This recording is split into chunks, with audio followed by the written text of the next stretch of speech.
Big pass நேர்களுக்கு வணக்கம். So இன்னைக்கு வீடியோவில் நம்ம என்ன பார்க்க போகிறோம் அப்படின்னா, பிக் பாஸ் சீசன் 8ஓட அஃபிஷியல் கண்டஸ்டன்ட் லிஸ்ட் தான் பார்க்க போகிறோம். பட் இதெல்லாம் தெரிஞ்சுக்கிறதுக்கு நம்ம சேனலை சப்ஸ்கிரைப் பண்ணி சப்போர்ட் பண்ணுங்கள். ஓகே, எல்லா சேனல்ஸ்லேயும் பிக் பாஸ் வரப்போகிறதுக்கு முன்னாடியிலிருந்தே இந்த டேட்டில் தான் ரிலீஸ் ஆக போகுது, இந்த பேர் தான் வரப்போகிறாங்க அப்படின்னு சொல்லி அஃபிஷியல் கண்டஸ்டன்ட் லிஸ்ட்டுன்னு ஒரு 1000 பேரை சொல்லிட்டாங்க. நீ என்ன உருட்ட போகிற அப்படின்னு நினைக்காதீங்க. ஸோ ஓரளவுக்கு 90% கன்ஃபார்மான கண்டஸ்டன்ஸ் தான் நம்ம லிஸ்ட்டில் பார்க்க போகிறோம். ஸோ அதில் ஃபர்ஸ்ட் யார் அப்படின்னு பார்த்தோம்னா, பொன்னி சீரியல் ஆக்ட்ரஸ் ஆன தர்ஷிகா. ஸோ இவங்களை பற்றி நமக்கு பெருசாக தெரியல. 1-2 இன்டர்வியூ வச்சு பார்க்கும்போது ரொம்ப சைலண்ட்டான பொண்ணு மாதிரி தான் தெரியுது. ஆனால் பிக் பாஸ் வீட்டுக்குள்ளே நம்ம 24 ஹவர்ஸ் பார்க்கும்போது ஒருத்தரோட ரியல் ஃபேஸ் வரும். பண்ணி பார்ப்போம் தர்ஷிகா எந்த அளவுக்கு ஷைன் ஆக போகிறாங்க அப்படின்ட்டு. அண்ட் அடுத்ததாக விஜய் டிவி ப்ராடக்டான டிஎஸ்கே. ஸோ சரவணகுமார் தான். ஸோ இவர் எடுத்துக்கிட்டோம் அப்படின்னா பயங்கரமான ஒரு மிமிக்ரி ஆர்டிஸ்ட். நல்லா மிமிக்ரி பண்ணுவார், ஃபன் பண்ணுவார். ஸோ ரொம்ப ஒரு ஜாலியான பர்சன் நம்ம பார்த்த வரைக்கும், ஷோஸில் பார்த்த வரைக்கும். ஸோ பிக் பாஸ் வீட்டுக்குள்ளே அந்த ஃபன் எந்த அளவுக்கு இருக்க போது எல்லாத்தையும் வெயிட் பண்ணி பார்க்கலாம். அண்ட் அடுத்தது யார் அப்படின்னு பார்த்தோன்னா, நம்ம லாஸ்ட் சீசன் விஷ்ணுவோட கேர்ள் ஃப்ரெண்டான சௌந்தர்யா. ஸோ சௌந்தர்யா கொஞ்சம் ரகட் கேர்ள் மாதிரி தான் தெரியுது. அவங்களோட இன்டர்வியூஸ்லாம் பார்க்கும்போது மேடம் கொஞ்சம் டக்கு அப்படின்னு எனக்கு கோவம் வந்துருங்கன்ற அளவுக்கு பேசுகிறாங்க. பிக் பாஸுக்கும் அதுதானங்க தேவை, எங்களுக்கும் இந்த மாதிரி பஞ்சாயத்து பண்ணுறவங்க தான் தேவை. பட் அவங்க ஆப்டான பிளேஸில் கோவப்பட்டாங்கன்னா ஓகே. அதை விட்டுட்டு சும்மா நம்ம விஷ்ணு மாதிரி நான் பொங்குவேன், பொங்கலுக்கெல்லாம் பொங்குவேன்னு பொங்குனாங்கன்னா அவ்வளோதான். ஸோ பாப்போம் சௌந்தர்யா உள்ள வந்து என்ன பண்ணுறாங்க அப்படின்றது. அண்ட் அடுத்ததாக multi talented Gokul. So Gokul எடுத்துக்கிட்டோம் அப்படின்னா, இவர் இந்த மாநாட மயிலாட அவர் இந்த கலைஞர் சேனலில் இருக்கிற வரைக்கும் பயங்கர மாசாக இருந்தார். எல்லாத்துலையும் கூப்பிடுவாங்க நம்ம கலா மாஸ்டரோட செல்லக்குட்டி அப்படின்னே சொல்லலாம். ஏன்னா மனுஷன் சூப்பராக டான்ஸ் பண்ணுவார், குக் பண்ணுவார், மிமிக்ரி பண்ணுவார்.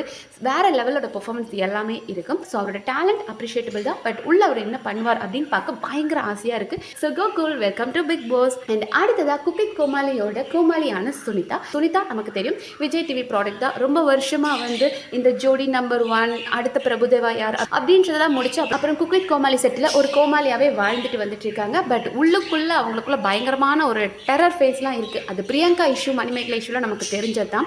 ஸோ பாப்போம் சுனிதா எந்த அளவுக்கு டெரர் பீஸு இல்லை ஒரு வெள்ளந்தியான பிள்ளையா அப்படின்றத உள்ளே வந்ததுக்கப்புறம் பார்ப்போம். ஸோ சுனிதாவை உள்ளே எடுக்கும் போது அவங்களோட பேரான சந்தோஷ் பிரதாப்பும் வர வாய்ப்பு இருக்குது அப்படின்னு இருக்காங்க. ஸோ சந்தோஷ் பிரபா குக்கிங் கோமாளியில் குக்காக இருக்கும்போது அவங்க கூட அடிக்கடி பேரான சுனிதா. 2 பேத்துக்குள்ளே ஓரளவுக்கு காதலெல்லாம் ஓடிச்சு. அந்த காதல் ஒரு சில இடங்களில் கட் ஆயிடுச்சு. மறுபடியும் அந்த காதலை மறுமலர்ச்சி பண்ணுறதுக்காக போடுறாங்க போல இருக்கு. பாஸ்னாலே அதான வேலை. இருக்கிறவங்கள சேர்த்து வைக்கிறதும் சேர்த்து இருக்கிறவங்கள பிரிஞ்சு வைக்கிறதும் தானே வேலை. சந்தோஷ் பிரதாப் அவரும் வந்து ஒரு நல்ல ஆக்டர். எஸ், குட்டி குட்டி ரோல்ஸ் பண்ணாலும் அவரோட நேம் ரிமார்க்கபிளாக இருக்கிற அளவுக்கு சூப்பராக பெர்ஃபார்ம் பண்ணுவார். ஸோ பாப்போம் பிக் பாஸ் வீட்டுக்குள்ளே என்ன பண்ண போகிறார் அப்படின்னு. அடுத்ததாக காத்து கீழே அப்படின்ற ரேப்பரான பால் டப்பா. ஸோ எஸ், ஒவ்வொரு சீசன்லையும் ஒரு ரேப்பர் எடுப்பாங்களே, அந்த மாதிரி இந்த தடவை நம்ம பால் டப்பா வர்றதுக்கு வாய்ப்பு இருக்குது அப்படின்றாங்க. பையனை பற்றி 2K கிட் ஒரு மாதிரி வேறு லெவலில் வைப் பண்ணுவார் அப்படின்னு நினச்சி போடுறாங்க. பாப்போம் மனுஷன் என்ன அளவுக்கு பண்ணுறார் அப்படின்றது. அண்ட் அடுத்ததாக விஜய் டிவியோட ஆங்கரான ஜாக்லின். அதாவது அந்த பிள்ளைக்கு செட்டில் எழுதி கொடுத்து பேசு அப்படின்னாலே அதில் 4 வார்த்தை பேசுவாங்க. 4 வார்த்தை அவங்க பேசுறதுக்குள்ள அவங்க யாராவது டாமினேட் பண்ணி பேசிடுவாங்க. ஸோ இவங்களை சைலண்ட் ஆயிடுவாங்க. இப்படி அவங்களுக்கு கொடுக்குற ஸ்டேஜ்லேயே அவங்க பெர்ஃபார்மன்ஸ் கம்மியாக தான் இருக்கும். அப்படி இருக்கும்போது இந்த பிக் பாஸ் வீட்டுக்குள்ளெல்லாம் வந்து ஜாக்லின் சைலண்ட்டாக இருந்தாங்கன்னா வேஸ்ட்டு. விஜய் டிவி ப்ராடக்ட்ஸ் கொஞ்சம் உள்ள இருக்கணுன்றதுக்காக ஜாக்லின் எடுக்கிறாங்க. பட் ஜாக்லின் ப்ரூவ் பண்ணுறதுக்கு இது ஒரு இடமா அமையும். பார்ப்போம் அதை ஜாக்லின் எப்படி யூஸ் பண்ணுறாங்கன்றத. அடுத்ததாக சிவானியை 5 மணி அலாரம்னு சொல்லுவாங்க. ஏன்னா இன்ஸ்டாவில் அப்படி ஒரு ஹாட் பிக்ஸ் ஷேர் பண்ணி அப்படியே அதை வச்சு நம்ம ஃபேம் ஆகலாம் நினைப்பாங்க. அதே ட்ராக்ல போகிறவங்க தான் தர்ஷா குப்தா. ஸோ தர்ஷா குப்தாவும் எப்போதுமே ஹாட் பிக்ஸ் ஷேர் பண்ணுறது இதே தான் வேலையாக வச்சுட்டு இருக்காங்க. ஸோ தர்ஷா குப்தா கிட்ட 2-3 சீசனாகவே பேச்சுவார்த்தைகள் போயிட்டுருக்கு. பட் இந்த சீசன் அவங்க கன்ஃபார்மாக வராங்கன்ற மாதிரி ஒரு நியூஸ் வந்திருக்கு. ஸோ அடுத்தது யார் அப்படின்னா அன்ஷிதா அண்ட் ஆர்னவ். ஒருத்தர் லைஃப் நல்லா போயிட்டுருக்கு அப்படின்னா அதுக்குள்ளே வந்து ஒரு ஸ்பீட் பிரேக்கர் மாதிரி வர்றத ஒரு பர்சன்ஸ் இருப்பாங்களே, அந்த மாதிரி தான் அன்ஷிதா. இந்த அன்ஷிதான்ற ஒரு பீஸை நம்பி ஆர்னவ் தன்னோட ஒய்ஃபை விட்டுட்டு அன்ஷிதா கூட ஊர் சுற்றினார். ஏன்னா 2 பேரும் ஒரு சீரியல் ஒன்றா பண்ணாங்க. அதுலேருந்து அப்படி ஒரு கசமுசா ட்ராக் போயிட்டு இருந்தது. இப்படிப்பட்ட பீஸுங்களை உள்ள தூக்கி போட்டு விஜய் டிவி அதை வச்சு ஒரு வியாபாரம் பண்ணுவாங்க இல்லையா. ஸோ அன்ஷிதா அண்ட் ஆர்னவ் வர்றதுக்கான வாய்ப்புகள் நிறையா இருக்குது. அண்ட் அடுத்ததாக ஐஸ்வர்யா லக்ஷ்மி. அதாவது நம்ம 6 படத்தில் வந்து சவுண்டு சரோஜாவாக வந்திருப்பாங்க இல்லையா. ஸோ இவங்க அம்மாவும் ஒரு ஆக்ட்ரஸ் தான் லக்ஷ்மி. அவங்களோட பொண்ணு தான் ஐஸ்வர்யா. எஸ், இவங்க வந்து ஒரு மாதிரி டிஃப்ரெண்ட்டான ஒரு பர்சன், கொஞ்சம் போல்டான பர்சன், எல்லாத்துலேயும் இறங்கி அடிக்கிற பர்சன் கூட. ஸோ இவங்க இவங்க மேலே ஒரு பெரிய எக்ஸ்பெக்டேஷனோட தான் அண்ட் சீனியர் கண்டஸ்டன்ட் அந்த லிஸ்ட்டில் இவங்களை எடுக்கிறாங்க. பாப்போம் மேடம் உள்ள வந்து என்ன பண்ணுறாங்க அப்படின்றது. அண்ட் அடுத்ததாக Vijay TV Bhagyalakshmi serial Vijay Vishal. So மனுஷன் குக் வித் கோமாளிலையும் பார்த்துருக்கோம், நல்லா குக் பண்ணுவார், சீரியலும் நல்லா ஆக்ட் பண்ணுவார். அதை தாண்டி அவரை பற்றி பெருசாக நமக்கு தெரியல. பாப்போம் இவர் என்ன பண்ணுறாரு அப்படின்றத. அண்ட் அடுத்ததாக Pavithra serial Vijay TV serial actress Pavithra. இவங்களும் கொஞ்சம் சைலண்டான கேர்ள் தான். பாப்போம் இவங்க என்ன பண்ணுறாங்க அப்படின்றத.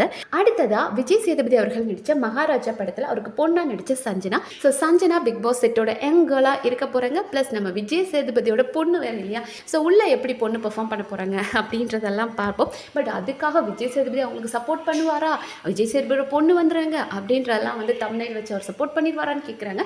சான்ஸே இல்லை, அதை அவர் பண்ணவே மாட்டார்.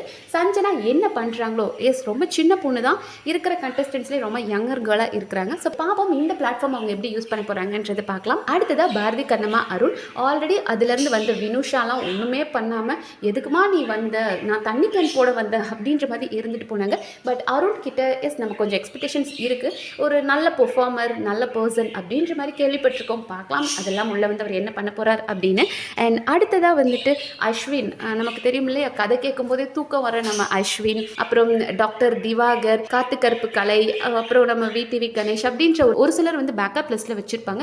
அந்த மாதிரி ஒரு சில லிஸ்ட்டும் இருக்குது. பட் இப்போ நான் மேலே சொன்ன அந்த 16 பேர் தான் வர்றதுக்கான 90% வாய்ப்புகள் இருக்குது. பார்ப்போம் இதில் யார் வர போகிறாங்க, எந்த மாதிரி பெர்ஃபார்ம் பண்ண போகிறாங்க, இந்த சீசனை எவ்வளோ ஹைலைட்டிங்காக கொண்டு போக போகிறாங்களா இல்லை சொதப்ப போகிறாங்களான்றதை வெயிட் பண்ணி பார்க்கலாம். அண்ட் இந்த லிஸ்ட்டில் உங்களுக்கு யாரை பிடிச்சிருக்கு அப்படின்றத கமெண்ட் செக்ஷன் சொல்லுங்கள். அண்ட் இந்த வீடியோ உங்களுக்கு பிடிச்சிருந்தா சப்ஸ்கிரைப் பண்ணி சப்போர்ட் பண்ணுங்கள்.